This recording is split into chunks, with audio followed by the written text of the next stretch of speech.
তো এটা হচ্ছে আমাদের কোয়েল পাখির হ্যাচিং।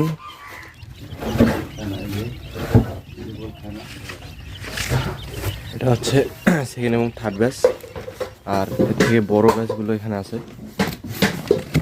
এটাতে বড়গুলো, এটা মনে হয় 5 দিনের বাচ্চা। অনেক বড় হয়েছে মোটামুটি। কত সুন্দরভাবে খায়।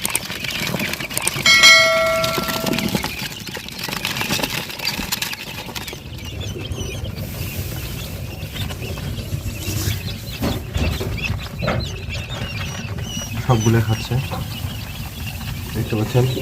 মোটামুটি একটা অসুস্থ দেখা যাচ্ছে না, সবগুলোই সুস্থ বাচ্চা।